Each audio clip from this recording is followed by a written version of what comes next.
fait, on s'était dit qu'on allait faire un match défensif. Après, si on faisait un match d'attaque contre une équipe comme ça, on allait en reprendre 20 comme on avait pris sur les 3 premiers matchs. Après, on a fermé la raquette, on les a gênés sur les relations de passe, sur les relations fortes de leur jeu. Et nous, on a joué crânement notre chance. Hein. On a rien, enfin, c'est pas qu'on n'a rien à perdre, mais sur un match comme ça, le deuxième contre le 16e, normalement, tout est écrit, tout a été écrit dans les journaux, tout est écrit sur le journal du LNB. Et malheureusement pour eux, mais heureusement pour nous, on a gagné. On avait ça en tête et c'était le plus important.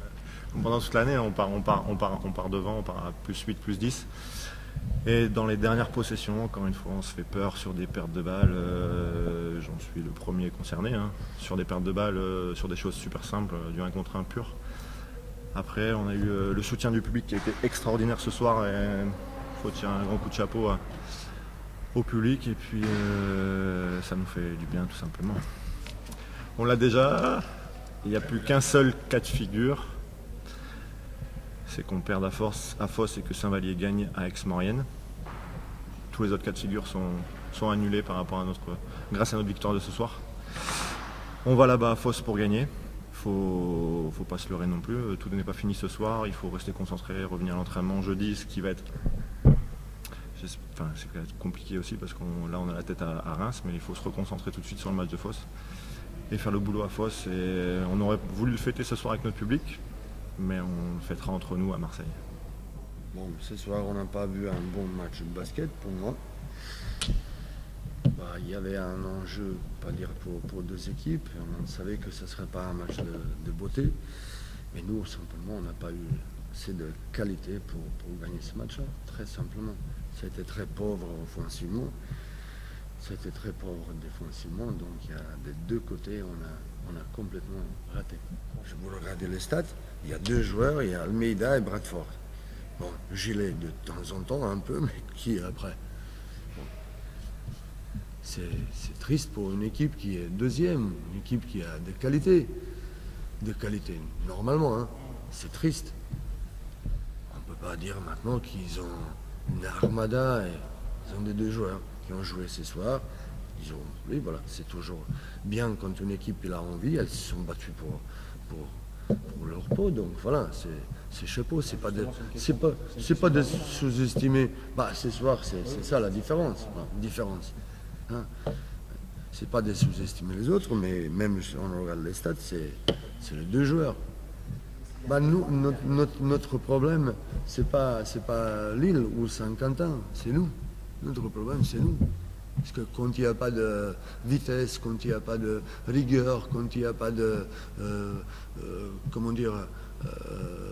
la qualité très simplement de mouvement, on fait, mais on fait juste pour faire. On ne fait pas pour créer le décalage, pour créer des bonnes situations. C'est notre plus grand problème, c'est nous. Félicitations, mais on ne peut pas se permettre de fêter le maintien en Pro B avec la victoire de ce soir. Il faut qu'on pense à travailler, il faut qu'on pense à se ressourcer et aller faire certainement pour nous le match de l'année à Fosse, parce qu'il ne faut pas oublier qu'on a gagné que 3 matchs en 21 matchs de déplacement, c'est pas beaucoup. Statistiquement parlant, on est la pire équipe de déplacement de la Ligue et on a gagné 2 fois chez la même équipe qui était Souffle. Voilà, donc ça veut dire que le défi qui nous attend, parce que c'est un vrai défi, c'est d'aller réaliser quelque chose qu'on n'a pas su faire depuis le début de la saison, s'imposer loin de nos terres sur un match important. Maintenant, l'avantage, c'est que si on gagne, on n'a pas à regarder ce que font les autres. Et ça, c'est quand même important. Il nous suffit de gagner d'1 point pour être maintenu, quels que soient les autres résultats. Dans d'autres cas de figure, il faudra regarder ce qui s'est passé. Ouais, j'avais dit à Bourg-en-Bresse, c'est une très forte équipe, ça fait quand même quelques matchs qu'à domicile ils mettent un peu des doudounes, mais j'avais dit aux joueurs avant le match, on a pris un gros coup de pied au cul, que ça me faisait tellement mal que j'avais du mal à m'en asseoir encore. Et voilà, donc on a plutôt bien réagi, parce qu'effectivement on reçoit le 2e du championnat qui peut éventuellement monter si Boulogne perd, ce que Boulogne n'a pas fait, mais ça ils ne pouvaient pas le savoir avant le match. Donc voilà, est-ce que j'ai été surpris par mes joueurs? Non, je sais qu'à domicile, ils sont capables de produire ce genre de performance. On a battu celui qui vient de monter en Pro A, on a battu le 2e, 3e du championnat. Donc je sais qu'à domicile, on est capable d'éditer ce genre de choses. Je savais qu'il y aurait une réaction.